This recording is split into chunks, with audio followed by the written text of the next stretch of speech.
সবাইকেই কাঠগড়াতে দাঁড়াতে হবে, উত্তর দিতে হবে যে আওয়ামী লীগের নেতাকর্মী, ছাত্রলীগের নেতাকর্মী, যুবলীগের নেতাকর্মীদেরকে বের হওয়ার জন্য কে বাধা দিয়েছিল। এক সম্রাট ভাই, নিখিল ভাই, নাসিম ভাই, নানক ভাই ছিল ঢাকা শহরের জন্য।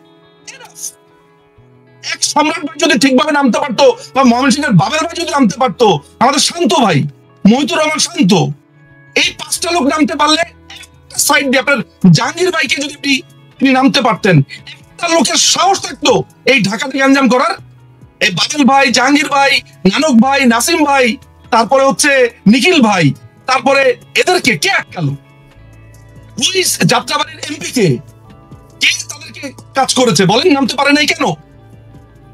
এইসব সমস্ত প্রশ্নের জবাব দিতে হবে যে আজকে ছাত্রলীগের ছেলেরা আজকে অনাহারে কাটাচ্ছে, পালিয়ে বেড়াচ্ছে, যুবলীগের ছেলেরা আজকে কাটছে। সমস্ত কিছু জবাব দিতে হবে যে আমাদের নেতাকর্মীদেরকে এই অবস্থাতে কারা আনলো, কারা ছাত্রলীগের ছেলেপেলেদেরকে আজকে বললো যে এরা সন্ত্রাসী, এই করলো, অথচ ছাত্রলীগের আগে সবার আগে অ্যাটাক হয়েছে। সুতরাং প্রত্যেকটা জবাব আমরা আওয়ামী লীগের সমর্থকরা চাইব ইনশাল্লাহ। এদেরকে কাঠগড়াতে আমরা দাঁড় করাবো, ওই সমন্বয়কের আগে এদের বিচার আগে হবে বাংলাদেশ। এটা আমি আপনাকে বলে রাখলাম। 5 তারিখের পর থেকে ভারত বিরোধী কথাবার্তা কারা বলছে, একটা লিস্ট কি আপনি করেছেন? নাহিদ বলছে, মাহফুজ বলছে, মানে যে শিশু উপদেষ্টারা আছে বা এই বাচ্চা ছেলেগুলো আছে, মাহফুজ বলছে, আসিফ নামে যারা আছে সে বলছে, আর আসিফ নজরুল, 2 আসিফ আছে, একটা হচ্ছে বাচ্চা আসিফ, একটা হচ্ছে বৃদ্ধ আসিফ। এই 4 জন, মূলত এই 4 জনকে কিন্তু আপনি কথা বলতে দেখেছেন। এখন আপনি প্রথম 3 জনের যদি ব্যাকগ্রাউন্ডটা দেখেন, লক্ষ্মীপুরের ছেলে মাহফুজ, যে প্রথমে আপনার ইউনুসের প্রধান উপদেষ্টা ছিল, বিশেষ উপদেষ্টা ছিল, এরপরে উপদেষ্টা হয়েছে। আচ্ছা, এই মাহফুজ কিন্তু প্রথমে ছিল হচ্ছে আপনার শিবিরের সাথী, মাথায় রাখতে হবে। ঢাকা ইউনিভার্সিটির 43তম আপনার ল ডিপার্টমেন্টের 43 ব্যাচের স্টুডেন্ট। তার বন্ধুরা,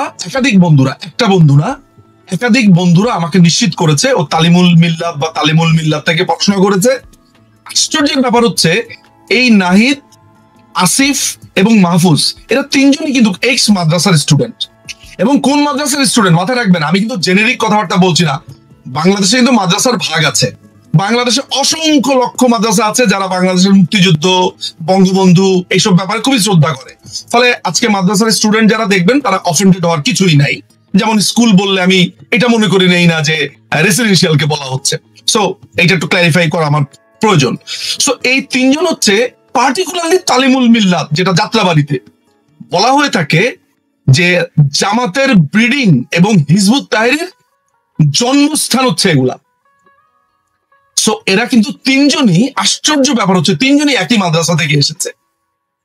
এই জায়গাতে আইএসআই এর একটা বড় ফান্ডিং ছিল। আপনারা জানেন যে বাংলাদেশে এখন সবাই জানে যে এই পুরো 5ই অগাস্টের ঘটনা ঘটেছে সিআই এর পুরো জাল বিছানো ছকে, যেখানে হেল্প করেছে আইএসআই এবং আরো অনেকেই সেখানে জড়িত ছিল, সেগুলো আর আমি বিস্তারিত বললাম না। তাহলে এই যারা এগুলো বলছে তারা সবাই পাকিস্তানপন্থী। তাহলে কার খুব লাভ হয় ইন্ডিয়ার সাথে যদি আমি একটা ঝামেলা করতে পারি, কাশ্মীর সীমান্তে আমি একটু উস্কে দিতে পারি, বাংলাদেশের সীমান্তে, সেটা হচ্ছে পাকিস্তান। এই জন্য আমি এটাকে প্রক্সি ফিল্ড বলছি, যে এখানে পাকিস্তানের ইন্টারেস্ট আছে। না সেটা তো আপনি এইসব প্রশ্ন করলে তো আমি বলতে পারি ওদের ভাত খাওয়ার টাকা নাই, অর্থাৎ আমার 1 টাকা ওদের মনে হয় 3 রুপি বা 2 রুপি, অর্থাৎ ডাবলের বেশি। আমি অন্তত পক্ষে মাননীয় প্রধানমন্ত্রী শেখ হাসিনার ওই 5ই অগাস্টের আগ পর্যন্ত আমি তাই দেখেছি। কিন্তু ব্যাপারটা তো এইটা না, মানে যখন আপনার, যেমন আপনার হামাসের কি প্রয়োজন ছিল আপনার ধুম করে ইসরায়েলকে আপনার এই অ্যাটাকটা করার? ও তো নিজেই ঠিক মতো বাঁচতে পারে না। কারা অ্যাটাক করেছিল? হামাসই তো করেছিল। সে জানে সে ইসরায়েলের সাথে পারবে না, কেন করেছে? আপনাকে এইসব জিনিস ভাবতে হবে যে কেন হচ্ছে। যে পাকিস্তান ভাত খেতে পাচ্ছে না, কিন্তু তারা ডিস্টেবিলাইজ করে রাখছে তাদের শত্রুকে। সো বাংলাদেশকে একটা যুদ্ধ গ্রাউন্ড তারা বানাতে চায়, এই জন্য বাংলাদেশের রেজিম চেঞ্জও তাদের দরকার ছিল, সে এর সাথে তারা মিলেছে। ফলে আপনি এই পার্সপেক্টিভটা নিয়ে যখন আলোচনা করছেন তখন আপনাকে এই জায়গাগুলো একটু দেখতে হবে। এই হলো ব্যাপার।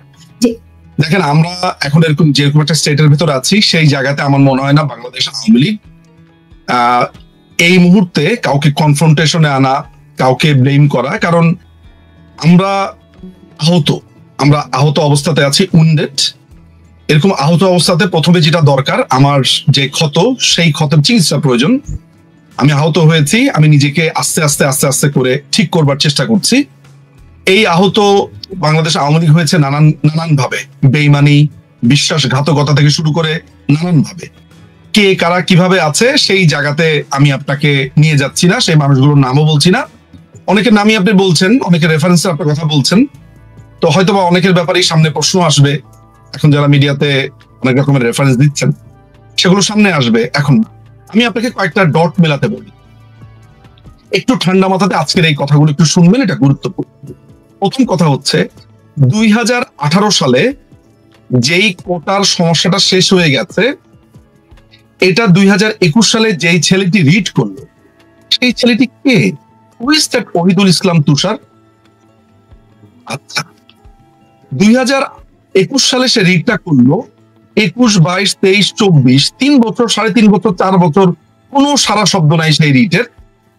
23শে জুন যখন ওয়াকার, জঙ্গি সর্দার ওয়াকার যখন সেনাবাহিনী প্রধান হলো, তার পরের দিন রায়টা দিতে হলো কেন?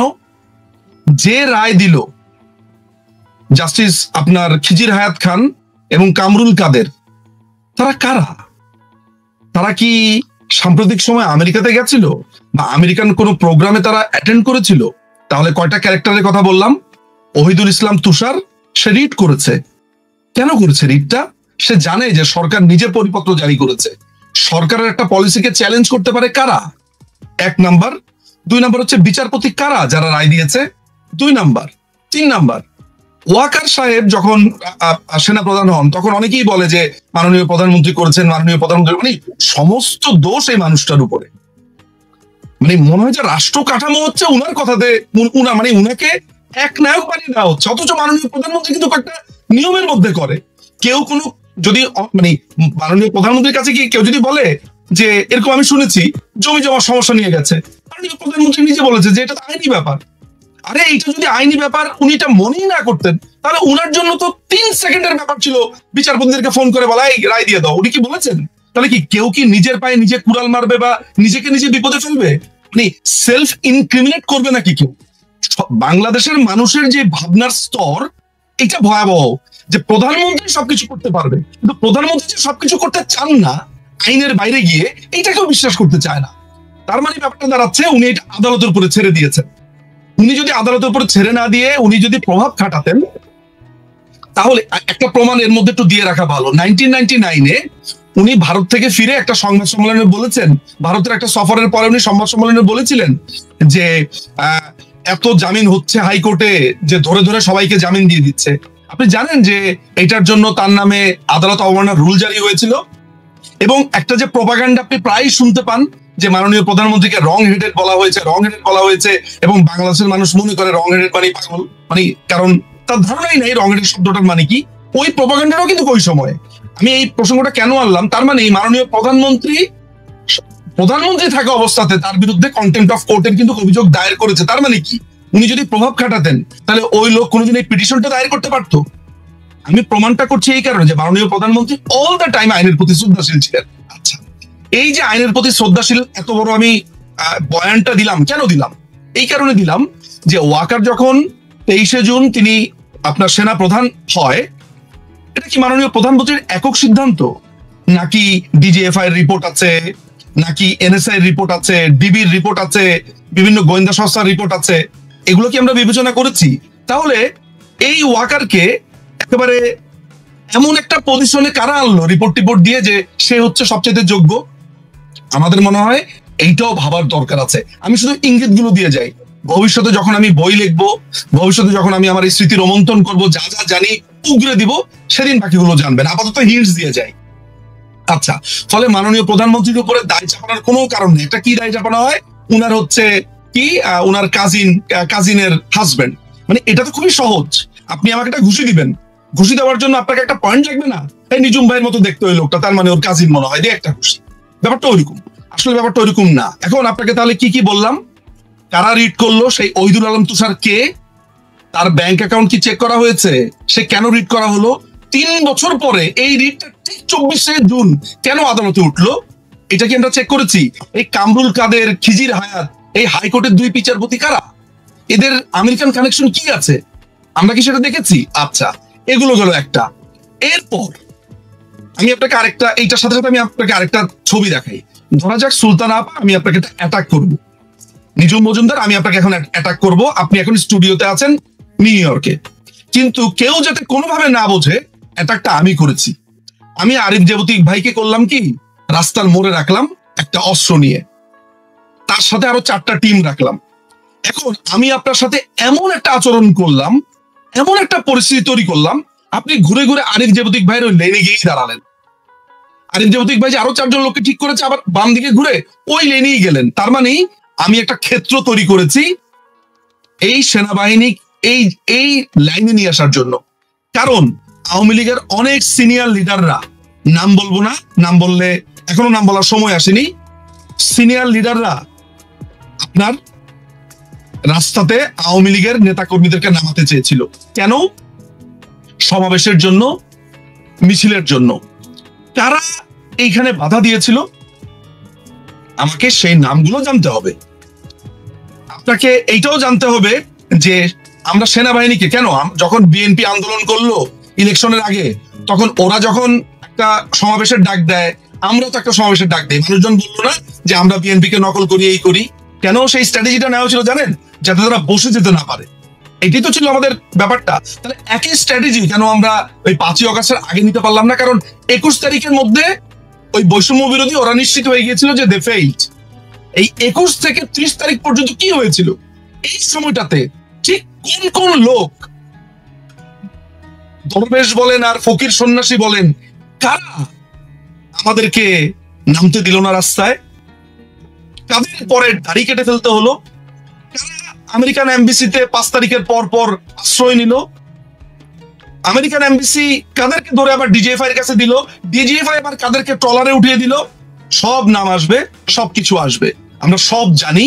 আমাদের সব জানা হয়েছে খন্দকার মোশতাককে নেত্রীকে মেরে ফেলার কমপ্লিটলি ছক কষা হয়েছিল, কিন্তু আল্লাহ আছেন, আল্লাহর রহমতে বেঁচে গেছেন। নিশ্চয়ই তার কোনো একটা ইশারা আছে, তার খেলা আছে। তা না হলে উনাকে হত্যার ছকে, 2 বোনকে হত্যার ছকে বেঁচে যাবেন কেন? আচ্ছা, সেই প্রসঙ্গে এই যে আমি আপনাদেরকে পুরো স্টোরিটা এখন বললাম, স্টোরিটা মাথায় রাখবেন। তার মানে পুরো জিনিসটা হচ্ছে একদম লাইন। ইলেকশনের পর পর আপনি কি কখনো শুনেছেন? আমি শুনেছি 8 মাসের ভিতরেই সরকার শেষ, 7 মাসের ভিতরেই সরকার শেষ, ওই তারিখের ভিতরেই সরকার শেষ। শুনেন নাই? আমি শুনেছি, আমি নিজে শুনেছি কানে অনেকবার। এই যে বিএনপির ছাত্রী লেভেলের একটা কর্মীও বা জামাতের একটা ছাত্রী লেভেলের কর্মী, মানে একদম সিনিয়র লেভেল না, ছোট বাচ্চা পোলাপান, তারাও এই জিনিসটা পৌঁছে গেল কেন? কারণ তারা জানে সেনাপ্রধান কাদের, তারা জানে সেনাপ্রধানকে তারা ক্যাপচার করেছে। কিন্তু আমাদের ডিজিএফআই কি করলো? ডিজিএফআই, আমাদের এনএসআই কি করেছে? কে ছিল এনএসআই চিফ? এইসব সমস্ত প্রশ্ন ডিজিএফআই হয়তো ট্রাই করেছে, হ্যাঁ করেছে। আমি মনে করি না যে সবাইকে বলির পাঠা বানানোর প্রয়োজন, কিন্তু ডিজিএফআই এর ভেতরে এমন কোন জুনিয়র লেভেলের কর্মকর্তা ছিল কিনা যারা লিক করেছে নানান ধরনের ঘটনা? ডিজিএফআই তো অনেকগুলো শাখা আছে, 14টার মতো শাখা আছে, পলিটিক্যাল ব্যুরো আছে, তাদের আপনার অ্যান্টি টেরর ব্যুরো আছে। এইসব জায়গাতে কারা বসেছিল? ছোট ছোট পকেট জায়গাগুলোতে লেফটেন্যান্ট কর্নেল, মেজর, ক্যাপ্টেন, কারা কারা ছিল? কার এডিসি কে, কার পিএস কে, কে কে তথ্যগুলো পাচার করতো? এগুলোও মনে হয় আমাদের তদন্ত করতে হবে। ভবিষ্যতে প্রত্যেকেই কাঠগড়াতে দাঁড়াবে। যত দরবেশ সন্ন্যাসী আছে, দরবেশ সন্ন্যাসীর আত্মীয় স্বজন, ভাগ্নি জামাই, এই জামাই সেই জামাই, সবাইকেই কাঠগড়াতে দাঁড়াতে হবে, উত্তর দিতে হবে যে আওয়ামী লীগের নেতা কর্মী, ছাত্রলীগের নেতা কর্মী, যুবলীগের নেতা কর্মীদেরকে বের হওয়ার জন্য কে বাধা দিয়েছিল? এক সম্রাট ভাই, নিখিল ভাই, নাসিম ভাই, নানক ভাই ছিল ঢাকা শহরের জন্য। এক সম্রাট ভাই যদি ঠিকভাবে নামতে পারতো, বা ময়মনসিংহের বাবের ভাই যদি নামতে পারতো, আমাদের শান্ত ভাই মহিতুর রহমান শান্ত, এই 5টা লোক নামতে পারলে, একটা সাইড দিয়ে আপনার জাহাঙ্গীর ভাইকে যদি তিনি নামতে পারতেন, একটা লোকের সাহস থাকতো এই ঢাকাতে গ্যাঞ্জাম করার? এই বাদল ভাই, জাহাঙ্গীর ভাই, নানক ভাই, নাসিম ভাই, তারপরে হচ্ছে নিখিল ভাই, তারপরে এদেরকে কে আটকালো? পুলিশ যাত্রাবাড়ির এমপি কে তাদেরকে কাজ করেছে বলেন? নামতে পারে নাই কেন? এইসব সমস্ত প্রশ্নের জবাব দিতে হবে যে আজকে ছাত্রলীগের ছেলেরা আজকে অনাহারে কাটাচ্ছে, পালিয়ে বেড়াচ্ছে, যুবলীগের ছেলেরা আজকে কাটছে। সমস্ত কিছু জবাব দিতে হবে যে আমাদের নেতা কর্মীদেরকে এই অবস্থাতে কেন আনলো? কারা ছাত্রলীগের ছেলেপেলেদের কাছে বললো যে এরা সন্ত্রাসী এই করলো, অথচ ছাত্রলীগের আগে সবার আগে অ্যাটাক হয়েছে। সুতরাং প্রত্যেকটা জবাব আমরা আওয়ামী লীগের সমর্থকরা চাইব ইনশাল্লাহ। এদেরকে কাঠগড়াতে আমরা দাঁড় করাবো, ওই সমন্বয়কের আগে এদের বিচার আগে হবে বাংলাদেশ।